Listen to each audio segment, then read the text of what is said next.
तो hi guys, welcome back to the channel. तो आज का लीड को डेली डिस्कस कर लेते हैं। It was just check if strings can be made equal with operations two. I guess कल वाला ऑपरेशंस 1 था, तो आज का लीड को डेली इसमें ये बोल रहा है कि दो स्ट्रिंग्स हैं S1 and S2, both of length n consisting of lowercase English letter. You can apply the following operation on any of the two strings. ठीक है, choose any two indices I and j such that I less than j. ठीक है, तो कोई भी हम i और j choose कर सकते हैं ऑन एनी स्ट्रिंग, बस उसमें ये कंडीशन है कि i लेस देन j होना चाहिए and the difference j minus i is given. ठीक है, j minus i mod 2 equal to 0 होना चाहिए. Then swap the two characters at those indices in the string. ठीक है, अगर ये दोनों कंडीशन है तो मैं स्वैप कर सकता हूँ उन दोनों कैरेक्टर्स को, i और j को ऑन दैट स्ट्रिंग. ठीक है, और return true if you can make the string S1 and S2 equal. ठीक है, तो जैसे मुझे S1 में मैं स्वैप करके उसको S2 के इक्वल बनाना है. ओके, तो लेट्स सी द एग्जांपल 1 जो दिया हुआ है. नाउ इसमें S1 दिया था हमें A B C D B A. ठीक है, S2 है C A B D A B. ठीक है, चलो S1 का ऑपरेशन को देखते हैं करके. इसमें कहा इसने choose the indices i equal to 0 and j equal to 2. जो इसमें दिया देखा i equal to 0 j equal to 2, तो 0 1 2 3 4 5 i equal to 0 j equal to 2. ठीक है, इनको स्वैप करता हूँ मैं और ये भी देखना कि i 0 है और j 2 है, which is correct i less then j है, तो स्वैप कर सकते हैं. ठीक है, C B A D B A. फिर इसमें कहा i इक्वल टू 2, आज यहाँ पे दिया 2 और 4 को स्वैप करो, तो 2 और 4 को हमें स्वैप करना है. लेट्स स्वैप 2 और 4 D A A. ठीक है, फिर i इक्वल टू 1 और 5 को, 0 1 2 3 4 5 1 और 5 को, तो C A 1 ये 5 ये 1 और 5 C A B D A B. Okay, ये आया तो क्या इक्वल है इसके? हाँ, इक्वल है. ठीक है, तो हम इसमें 2 रिटर्न कर देंगे. 3 ऑपरेशंस बाद आ गया. Okay, got it. इसमें फॉल्स क्यों है? क्योंकि इसमें A B E है, A B E और B E A है. ओके, तो मैं इसमें कोई रिवर्स नहीं कर सकता. अच्छा, मतलब स्वैप नहीं कर सकता. देखता हूँ मैं. A B इसका आंसर फॉल्स है. ओके, तो A B E मैं अगर मैं करना चाहूँ 0 1 2 तो E B A नहीं, B को मुझे पहले जाना है ना, तो मैं इस पर काम करता हूँ ना कि मैं B को B A E करता हूँ, नहीं B E A. अब मुझे इन दोनों को करना होगा, तो मैं इन दोनों को क्यों कर सकता हूँ? 0 1 2 j ग्रेटर देन i भी है. हाँ हाँ, B E A ये सब देख सकते हैं. A B E 0 1 2 है ना, तो कहना स्वैप E and B नहीं, कहना स्वैप E I है, J है, I लेस देन j होना चाहिए. ठीक है, मैं ये तो कर सकता हूँ. फिर मैं A और E को भी तो स्वैप कर सकता हूँ. 1 है 2 है, तो B E A. कोई और भी कंडीशन नहीं है. Okay okay, J minus I भी इवन होना चाहिए. एक सेकंड इसमें इवन है 5 - 1. हाँ ठीक है, 4. ओके, इसमें इवन है सब में. ओके, इसमें देखता हूँ मैं जो कर रहा हूँ उसमें इनको ये 3 स्टेप्स कर रहा हूँ ना, तो 1 - 0. अच्छा, मैं ये नहीं कर सकता, ये भी नहीं है, ये तो 1 आ जाएगा. ठीक है, तो एग्जाम्पल्स आ गए. ओके, इसमें जो मैं सोच पा रहा हूँ, सबसे पहले मुझे पढ़ते पढ़ते ग्रीडी अप्रोच लग रही थी, बट मुझे पता है वो टेल दे देगी. मैं अगर बताता हूँ पहले कि क्यों इसमें मुझे ग्रीडी लग रहा है, तो मैं क्या करूँगा कि मैं S1 को ना, जैसे मैं वो ले लेता हूँ एग्जाम्पल से कर लेता हूँ. हाँ, तो जैसे ये ना, इसमें मैं S1 के हर मतलब S1 की हर पोजीशन को पोजीशन बाय पोजीशन फिक्स करूँगा ना, लाइक 1 मिनट. ठीक है ना, तो मैं हर इंडेक्स i पे जाऊँगा and I will have to check कि S1 का जो i है ना, या तो वो नॉट इक्वल टू होगा S2 के i से, या तो वो इक्वल टू होगा. ठीक है, अगर मान लो वो ऐसा है कि वो इक्वल टू नहीं है, क्योंकि अगर इक्वल टू है तो मुझे कोई दिक्कत नहीं है ना. अगर वो इक्वल टू नहीं है तो फिर मुझे ये देखना पड़ेगा सबसे पहला कि j ग्रेटर देन i होना चाहिए. ठीक है, हाँ ठीक है, और ये j ग्रेटर देन i ऐसा होना चाहिए कि S1 का जो j है ना, वो हो जाए इक्वल S2 के i के. ओके, एंड ये भी है इवन वाली कि ये इक्वल भी होना चाहिए जो नीचे बोल रहा था. ठीक है, ये दो कंडीशन साढ़े होनी चाहिए. S1 of j equal to S2 of i, और फिर मैं वापस से आगे बढ़ जाऊँगा. तो I would need to travel on S1 also S2 also. और जैसे मैं S1 पे, इसमें क्या करूँ कि जैसे मैं S1 पे लूप चलाऊँगा ना फॉर i से लेके n तक, उसके साइज तक मैं चेक करता जाऊँगा कि if S1 of i equal to S2 of i है कि नहीं. और जब नहीं होगा ना, तब मुझे एक और लूप चलाना पड़ेगा, which would be j equal to i plus 1 से लेके n तक, क्योंकि एक कैरेक्टर आगे से ना, जैसे इसमें नहीं है ना, इसमें मुझे पूरा लूप चलाना पड़ेगा वापस से. ठीक है, तो ये दो लूप हो गए, मुझे पता लग रहा है कि ओन स्क्वायर चला जाएगा और ये पक्का टेल देगा. तो कांट बी सॉल्व बाय यूलिया थिंक सो, क्योंकि आउटर लूप की भी कोई है, इनर लूप की भी कोई नहीं होगी. ठीक है, तो इसमें एक अप्रोच और भी है, इससे कैसे होगा. आई थिंक एक बार जब भी ऐसा इवन वाला बोल रहा है ना, तो मैं पैरिटी वाला चेक करके देखता हूँ कि पैरिटी यहाँ पे वर्क करेगी कि नहीं. मतलब मैं i एंड j को तभी स्वैप कर सकता हूँ ना जब j माइनस i इवन हो. तो इससे मतलब क्या है, इवन कब आता है? पैरिटी के 4 रूल्स होते हैं ना. तो एक तो ये होता है कि even minus even, odd minus odd, even minus odd, और एक होता है ऑड माइनस इवन वाला. तो ये एक और क्वेश्चन में था, लीड को कॉन्टेक्स्ट में ऐसा ही कुछ. तो इवन माइनस इवन तो मान लो 6 - 2 4, तो ये भी इवन आता है. ऑड माइनस ऑड 7 - 3 कर लो, तो ये भी इवन आता है. ठीक है, इवन माइनस ऑड इज 8, ये ऑड आएगा हमेशा.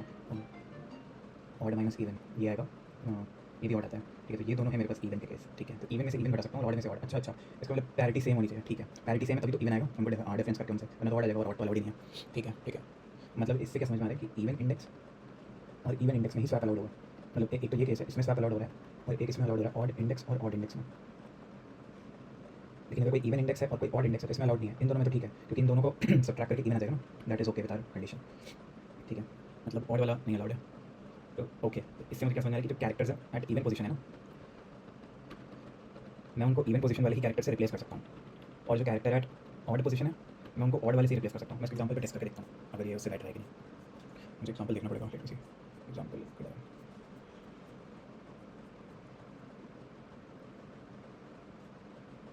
ठीक है चलो, हाँ ये फर्स्ट एग्जाम्पल जो है S1 equal to ABC TBA CAB DAB, ठीक है 0 1 2 3 4 5 इंडेक्सिंग कर लेते हैं 0 1 2 3 4 5। S1 के इवन इंडेक्स, S1 के ऑड इंडेक्स पे कौन कौन से हैं ये देखते हैं, क्योंकि मुझे इवन और ऑड अलग अलग चाहिए ना। तो इवन पे है A है C है B है, ठीक है। ऑड पे है A है D है, और सॉरी मैं S2 लिख दिया। ऑड पे B है D है A है, ठीक है। S2 के इवन पे और S2 के ऑड पे देखते हैं कि क्या क्या है। S2 के इवन पे C है B है A है, ओके। ऑड पे A D B, ठीक है ठीक है।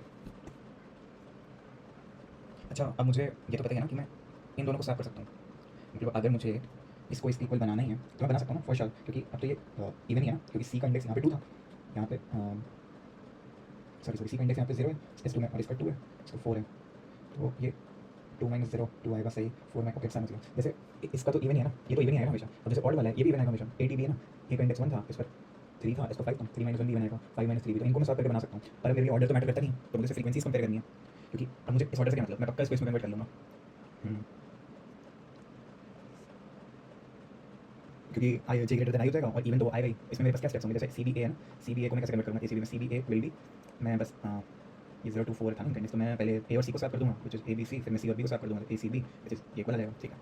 तो मुझे फ्रीक्वेंसीज कंपेयर करनी होगी, मुझे काउंट बस इनका ना, ये जो लेंथ है ना ये इक्वल होना चाहिए। अगर कुछ जैसे यहाँ तो सही था, लेकिन अगर वो लेंथ इक्वल आएगा नहीं ना, तब दिक्कत होगी, ठीक है ठीक है। और ये कैरेक्टर्स तो इक्वल होनी चाहिए। लेट्स टेक द एग्जांपल 2 जिसमें एग्जांपल 2 क्या कहता है। एग्जांपल 2 है S1 AB, ये फेल का पड़ेगा, ये देखता हूँ मैं। और S2 है BEA, ठीक है। तो इसके इवन पे है 0 1 2, इसके इवन पे है A और E, ऑड पे है B, ठीक है। और इसके 0 1 2, इसके इवन पे है B और A, इसके ऑड पे है E। हाँ ऑब्वियसली तो ये फेल ही करेगा ना, क्योंकि कभी मतलब how will I convert B A to AE, possible नहीं है। B और E को मैं इससे स्वैप कर सकता हूँ, इट्स नॉट पॉसिबल कि मैं उनको चेंज थोड़ी कर सकता हूँ। तो यहाँ पे आंसर फॉल्स ही आएगा, गॉट इट, ठीक है ठीक है। तो मुझे समझिए, मैं सिर्फ फ्रीक्वेंसी कंपेयर करनी है, एंड ये मतलब ऑब्वियसली हाँ मतलब फ्रीक्वेंसी एंड ये वर्डिंग जो है ना, ये मतलब ये कैरेक्टर सेम होने चाहिए। ओके तो मैं एक काम करूँगा ना, मैं स्यूडो कोड में एक स्यूडो कोड लिखता हूँ यहाँ पे पहले। एक तो मैं इवन ले लूँगा, even for even of S1 26 0 का, और 26,0 26 लेंथ का, ठीक है। एक मैं ले लूँगा ऑड ऑफ S1 जो कि होगा 20, ये भी 26 लेंथ का। एक मैं ले लूँगा इवन ऑफ S2, ये भी 26 0 का, और एक ऑड ऑफ S2, ये भी 26 लेंथ का, ठीक है। और फिर मैं ट्रांस करूँगा दोनों पे ही, तो I mod 2 equal to 0 for I से n तक। तो जब भी ये ट्रू होगा ना, तब मैं क्या चेक करूँगा कि इवन ऑफ S1 पे अगर ये इवन ही इंडेक्स है तो S1 I माइनस A मैं प्लस प्लस कर दूँगा। मैंने क्या किया कि मैंने जो इवन ऑफ S1 वाला वेक्टर बनाया था ना, तो उस पोजीशन पे जाके जो भी इवन इंडेक्स वाली है मैंने वहाँ पे प्लस प्लस कर दिया। तो इसका ये मतलब हुआ कि ये एक वैलिड जगह मिल चुकी है मेरे को, ठीक है। सेम मैं ले लूँगा एक इवन ऑफ S2, मैं करूँगा S2 of I minus A, वही जो ये तो नॉर्मल उस काउंटिंग है, मैं वहाँ पे जाके प्लस प्लस कर दूँगा। और एल्स में क्या करूँगा, मैं ऑड वाला जो है ना, odd of S1 odd of S2, वहाँ पे किस पोजीशन पे जाऊँगा, S1 of I minus A पे, और same for S2 of I minus A पे जब मुझे ऑड मिलता है, ठीक है। मतलब जब दोनों ही पोजीशन ऑड होती हैं, और फिर मुझे चेक करना पड़ेगा ना आखिरी में जाकर कि even of S1 equal to even of S2 है कि नहीं। ये जब इक्वल होंगे तो मतलब इनका काउंट प्लस जो ये वर्ड है, ऑब्वियसली वो जब मैंने वो किया है तो वो ऐसे बनेगा ना A B C, तो वो पूरा जो ये है वो तो चेक होएगा ही जो कैरेक्टर है। और एक और होगा ऑड ऑफ S1 भी चेक करना पड़ेगा मुझे कि वो ऑड ऑफ S2 के इक्वल है कि नहीं, ठीक है। मतलब इसका मीन ये है कि पैरिटी इंडेक्स की चेंज नहीं होगी, तो कैरेक्टर जो है ना वो सिर्फ ऑर्डर इवन पोजीशन पे ही मूव करते रहेंगे। तो इसी वजह से हम उनके फ्रीक्वेंसी डिस्ट्रीब्यूशन को कंपेयर कर लेंगे सेपरेटली, ठीक है। तो let's move on to the code part, वहाँ पे दिखाता हूँ प्लेस का कोड कैसे। लेट्स फिनिश कोडिंग के साथ, ठीक है। तो जैसा कि मैं बताया था वहाँ पे मुझे एक इवन ऑफ S1 तो लेना ही पड़ेगा, जिसमें मैं सारे इवन इंडेक्स को स्टोर करूँगा S1 के लिए। तो मैं एक इवन तो मैं ले लेता हूँ एक इवन फॉर S1 करके, ठीक है। इसमें 26 obviously A to Z price होना चाहिए होगा ना। और इसमें भी इवन फॉर S2 ले लेता हूँ, ये भी 26 लेंथ का ही, सब में 0 स्टोर है क्योंकि बाद में फ्रीक्वेंसी उनकी स्टोर करनी है ना, काउंट उनको प्लस प्लस कर देंगे, ठीक है। अब एक ऑड भी ऑब्वियसली हमें लेना पड़ेगा, क्योंकि ऑड माइनस ऑड वाला जो केस है उसके लिए ऑड का काउंट चाहिए हमें। तो odd for S1 this comes out ये भी 26 लेंथ का, और ये भी ऑड फॉर S2 एक ले लेते हैं, ये भी 26। अभी ठीक है, इनकी लेंथ दोनों की इक्वल ही होगी, ये रिटर्न ट्रू ये बोला हुआ क्वेश्चन है। हाँ ये एन दिया हो ना, दोनों की लेंथ इक्वल है, ऐसा मतलब टेस्ट केस बनाने को बना सकते हैं कि इक्वल ना हो, इट इज ऑल, ठीक है। बट जब ये ले लेता हूँ S1 डॉट साइज है, तो for int I equal to 0 I less than n I plus plus, ठीक है। अब हम दोनों ही स्ट्रिंग पे ट्रैवल्स करेंगे। अब पहले तो हमें ये देखना है कि ये जो इंडेक्स हम ले रहे हैं ना ये इवन है कि नहीं। तो I mod 2 ये इवन होना ही चाहिए, मतलब एक तो इवन वाला केस होगा, ऑड वाला केस होगा सिंपली। तो अगर ये इंडेक्स इवन आता है तो मैं क्या करूँगा, जो मैंने इवन फॉर S1 लिया है ना, मैं उसके S1 के ith इंडेक्स पे जाऊँगा, इवन फॉर S1 वाले आया मैं, ठीक है। मतलब S1 के ith इंडेक्स पे जो जैसे यहाँ पे मैं बी पे आऊँगा ना, क्योंकि जीरो नहीं सॉरी मैं ए पे आऊँगा पहले आई इक्वल टू जीरो के लिए, तो अभी मैं उस पे हूँ, तो मैं उसको माइनस ए कर दूँगा। ये पता है वो क्यों करते हैं माइनस ए, तो स्टैंडर्ड ट्रिक है। इसको इसकी फ्रीक्वेंसी को मैं इसकी काउंट को प्लस कर दूँगा, तो फ्रीक्वेंसी एरे में क्या हुआ कि इस फ्रीक्वेंसी एरे में क्या हुआ होगा कि जीरो पे फ्रीक्वेंसी काउंट बढ़ गई, 1 हो गई, ठीक है, इवन फॉर S1 में। अब सेम मैं इवन फॉर S2 के लिए कर देता हूँ, तो इवन फॉर S2 यहाँ पे S2 आई माइनस ए, ये भी सेम यहाँ पे भी मैं S2 के C पे गया, C का मैंने इवन फॉर S2 जो मैंने खुद बनाया 26 लेंथ का, C पे जाके मैंने प्लस प्लस कर दिया, तो मुझे पता लग गया कि ठीक है इसका काउंट बढ़ चुका है, मैं इसको आगे यूज़ में ले लूँगा। नाउ अगर ये इवन नहीं आता है तो इसलिए ऑडियो का सिंपली ऑड फॉर जो मेरा S1 है वहाँ पे जाकर अपडेट कर दूँगा, अगर ये ऑड आता है तो S1 आई माइनस ए प्लस प्लस, और ऑड फॉर S2 भी सेम, इसमें S2 होगा S2 आई माइनस ए। ये मैंने दोनों के फ्रीक्वेंसी, दोनों के जो इवन और ऑड है ना उनकी फ्रीक्वेंसी स्टोर कर ली एक एरे में। नाउ आई अब बस मुझे ये चेक करना है कि दोनों के दोनों जो ग्रुप्स हैं वो मैच करते हैं कि नहीं, तो बोथ मैच करने चाहिए, बस यही है। तो लाइक मैं क्या कह रहा हूँ, if even for S1 equal to है इवन फॉर S2 जो कि हमने वहाँ पे देखा था फर्स्ट एग्जांपल में भी, यहाँ पे दोनों इक्वल थे और इसमें इक्वल नहीं है, तो ऑब्वियसली फिर वो कोई फिर नहीं हो सकता है। अगर ये कंडीशन है, और दूसरी ये भी होनी चाहिए कि ऑड फॉर S1 भी सेम होना चाहिए, क्योंकि मैं रिप्लेस कर सकता हूँ कोई भी एलिमेंट को, चेक कर सकता हूँ कि वो दोनों इक्वल होने चाहिए और कैरेक्टर्स भी odd for S1 equal to odd for S2 sorry. अगर ये ऐसा है तो इस पर मैं रिटर्न कर दूँगा, बस अगर ये ऐसा नहीं है तो रिटर्न फॉल्स ऑन दैट। तो let's test an example test cases. ठीक है, ग्रीडी अप्रोच में 1 स्क्वायर आता, मतलब मैं जैसे ए को लेता, फिर मैं सर्च करता इस पूरे में, फिर वापस से बी को करता, फिर मैं देखता कि कैसे सही बन रहा है कि नहीं, तो वो n स्क्वायर चला जाता। दैट्स व्हाई वो अप्रोच तो नहीं लगाएंगे। ये पैरिटी रूल्स होते हैं वो बस ध्यान में रखना, ठीक है। मैं जनरली डेली सॉल्व करता नहीं हूँ, आज मैंने कर दिया। तो जो पैरिटी रूल्स होते हैं ना उनको ध्यान रखना, वो जो 4 इवन माइनस इवन उनको ध्यान रखोगे तो you would get the intuition behind this problem कि क्यों मैंने ऐसे सोचा कि इवन माइनस इवन करने से इवन आता है, ऑड माइनस ऑड करने से इवन आ रहा है, और सब तो इससे मुझे ये पता लग गया कि what I have to do in S1 and what I have to do in S2, कि मुझे इनकी इवन पोजीशंस को देखना है, इनके इवन को, क्योंकि इवन माइनस इवन इवन और ऑड माइनस ऑड इवन आ रहा था पैरिटी रूल्स के हिसाब से, भाई 4 होते हैं, you can keep that in mind, ठीक है। तो yes this was today's LeetCode, daily check strings can be made equal with operations two. Thank you for watching, I will meet you tomorrow या फिर जो contest solutions में बना रहा हूँ उसके लिए। Okay bye.